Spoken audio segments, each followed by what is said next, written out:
Victory over Superman was only the beginning of Aquaman's rise to power.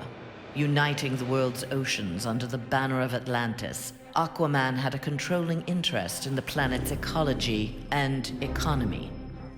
His influence did not escape the attention of the world's multinational corporations, who looked to end his reign. Villains lured by the promise of big money to assassinate the King of Atlantis pursued him relentlessly. But Aquaman's popularity served him well. The world's citizens rose up in anger against those who would quell Aquaman's influence. The threat abated. A groundswell of support began for a united Earth under Aquaman's command. Superman's defeat did not work to Ares' advantage as he had planned. The heroes of the parallel dimension helped this world's Batman build a conflict-free utopia that left the war god famished. On the brink of death, Ares managed to imprison Brainiac 5. He forced Brainiac to create a time loop beginning with the other dimensional heroes' arrival and ending just before their victory. In this pocket of time, Ares flourished. Endless war was his to savor. Superman had been a fool to believe Bane would willingly accept a subordinate role in the One Earth government. With the High Counselor out of the way, true leadership could begin. Bane found in Sinestro and Black Adam inspiring examples of ruthless, absolute authority. They reciprocated his regard for their talents. The three former villains regained control of the planet and formed a ruling triad that would be uninterrupted until the next phase of Bane's plan.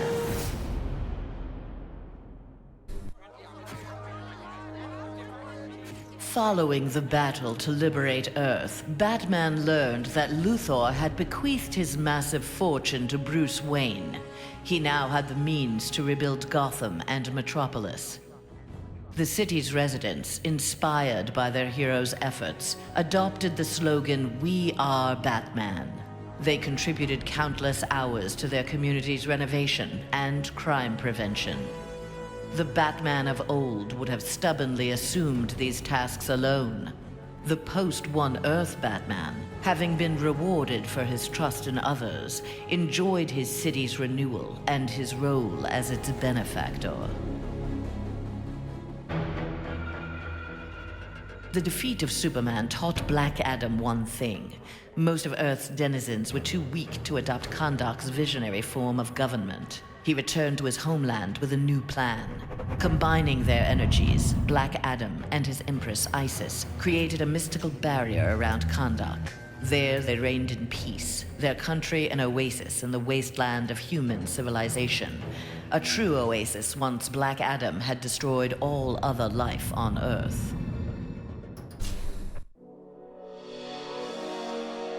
At last, Superman had paid for what he had done to Catwoman.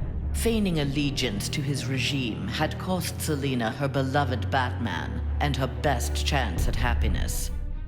Pride and anger kept her from attempting reconciliation with Bruce Wayne, but his inspiring reconstruction of Gotham and Metropolis fostered in her a desire to remain close to him. Until she was ready to approach him again, she did her part to keep Gotham's streets clear of crime. Nascent underworld organizations had both the Bat and the Cat to fear. After Superman's defeat, Cyborg led the assault on the Fortress of Solitude to flush out remnants of the High Counselor's regime. The fortress was well defended, the battle intense. Cyborg was forced to use unfamiliar Kryptonian tools to make repairs to his damaged cybernetics. Enhanced with the alien technology, Cyborg found he could communicate with Superman's androids and order them to apprehend the opposition.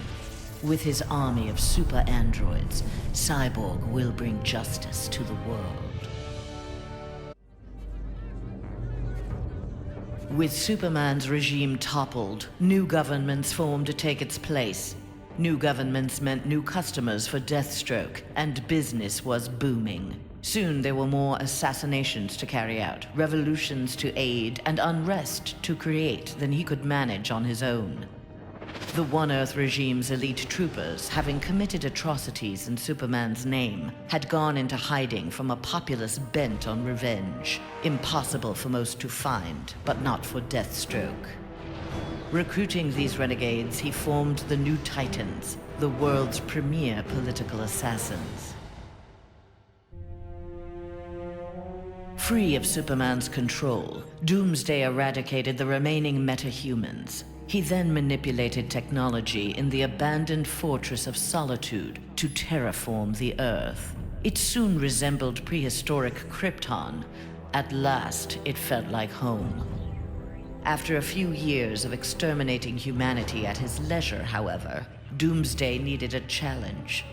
Having assimilated Superman's ability to fly, he headed for a nearby space sector. He had heard rumors of an opponent worthy of his attention, a Caesarian mercenary with a taste for violence. Doomsday was eager to meet this Lobo in battle. Flash had taken down the High Counselor, but the atrocities he had abetted during Superman's regime continued to haunt him. His shame eventually drove him into exile. Whether wishing to make further amends or simply unable to stop himself, Flash continued to use his powers in the pursuit of justice. Rumors of a mysterious red streak of energy that would set upon and incapacitate criminals circulated throughout Central City. While only some deduced his true name, most felt gratitude and affection for the new hero they called the Ghost. After the fall of Superman, Green Arrow visited the Star City of this parallel Earth. His counterpart was one of the first heroes to fall in the battle against Superman, one of the first to object to the Man of Steel's new tactics and reasoning. A memorial erected in Star City's Orchid Bay served as a reminder of the need to fight oppression regardless of the odds. There, Green Arrow found that one citizen wasn't content to memorialize Oliver Queen in stone. With Green Arrow's training, a new archer, dressed in crimson, took up the fallen hero's mantle. Let Star City's criminals beware. The night belongs to Red Arrow. Mere days after returning to his Earth, Green Lantern, in an event mirroring his ascension to the core, witnessed the crash landing of an alien ship. Investigating the wreckage, he encountered the pilot, who claimed to be Abin Sur. But this Abin Sur wore no power ring and referred to him in halting breaths as the Almighty One. Green Lantern tried to convince the alien of their past, that Abin Sur had named Hal Jordan, his successor, as the Green Lantern of Sector 2814. But the alien died from his wounds before Lantern could learn more of him. Lantern left immediately for Oa. The Guardians were his only hope of solving this mystery.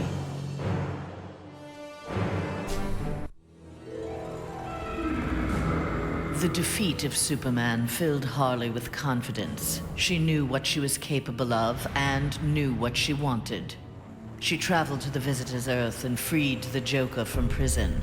Returning to her world, they married in a ceremony that set Gotham ablaze. At the reception, the cake-cutting ceremony took a gruesome turn. As her new husband playfully mashed her face into the cake, years of abuse took its toll. Something in Harley snapped. She used the ceremonial knife to slash Joker's throat. Still wearing her wedding gown, Harley now resides permanently in Arkham Asylum.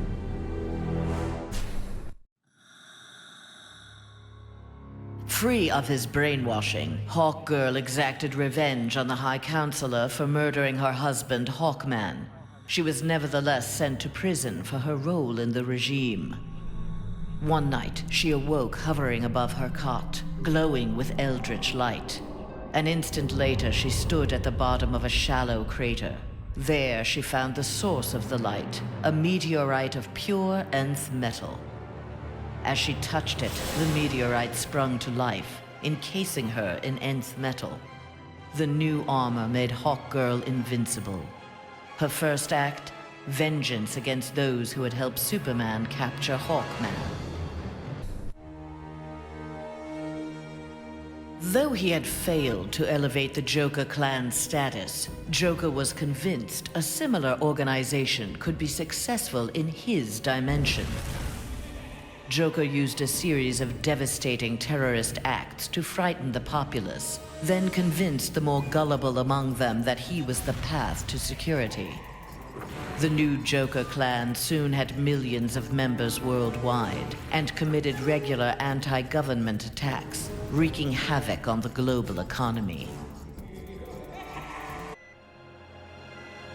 Killer Frost reveled in her victory, but her overconfidence betrayed her. Seizing the opportunity, agents of Star Labs captured her. Their scientists harnessed her freezing power in order to fortify the world's polar ice caps. But Star Labs underestimated Frost's abilities. Turning on her captors, she froze their facility and eventually the entire Western Hemisphere. The survivors now struggle to overthrow the self-proclaimed Ice Queen.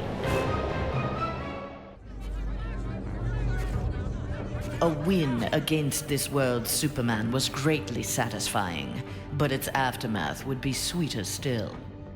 Luthor had traveled to this dimension to convince its residents that he was their Luthor, who had miraculously survived the High Counselor's globally televised attack on him. Beloved before, the triumphant Luthor was now worshipped. He was elected President of the United States, but soon looked to further consolidate his power. Nightwing had beaten his former boss, Superman, in single combat. Not even Batman had done that. His thirst for conflict grew. He began challenging anyone who crossed his path. Nightwing's belligerence eventually drew the attention of Sinestro.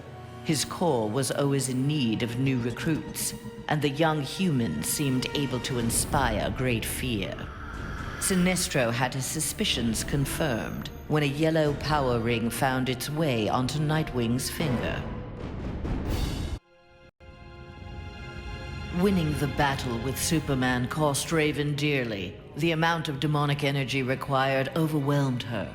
After regaining consciousness, she looked around warily. Her immediate surroundings were a hellish ruin. Nearby stood her father, Trigon. Raven had somehow called him forth during her battle. Trigon thanked his daughter. He then summoned an army of demons and set out to destroy the rest of the planet. Following the events in the parallel dimension, Shazam's fellow heroes returned home. But an alien virus contracted during the transfer created in them acute mental instability. They turned on their fellow crime fighters in a deranged fury. Alone and desperate, Shazam shared the power of the word with his adopted brothers and sisters. Their purity of heart gave them courage. The army of Shazam incapacitated the former heroes. Eventually, they took the place of the Justice League as primary defenders of Earth. When Superman's One Earth regime proved to be a failure similar to his on Korugar, Sinestro retreated to deep space to ruminate on its demise. Fear had long seemed the most powerful of the emotions with which to bring order to the universe, yet it had not been enough. Desperate, Sinestro hurled the might of the Sinestro Corps against the life entity, keeper of the White Power Battery. Ultimately victorious, Sinestro now wielded the power of a White Lantern. No adversary could possibly withstand him. The light of the Green Lantern Corps would be the first he would extinguish. The battle over, Grundy eluded capture and returned to his swamp to heal his wounds. During regeneration, Grundy found he could channel the elemental force of the Red. All animal life would bend to his rule. His increased power also allowed him to resurrect the long-lost Grey Force. Now, instead of ruling Earth's creatures, he could simply destroy them. After defeating the world's heroes, Grundy turned Earth into his version of paradise. He now rules over a gray and lifeless planet. Though pleased with the outcome, Superman's battle with his duplicate left him troubled. If one Superman could go so far astray, why not another? Preventative measures were in order. After much discussion with his fellow Justice Leaguers, Superman ingested a remote-release kryptonite capsule. At any sign of instability, the kryptonite would permeate his body, killing him. The question of who could trigger the device was solved democratically. Each week, a different Leaguer would take possession of its remote control. Only Batman was denied a shift.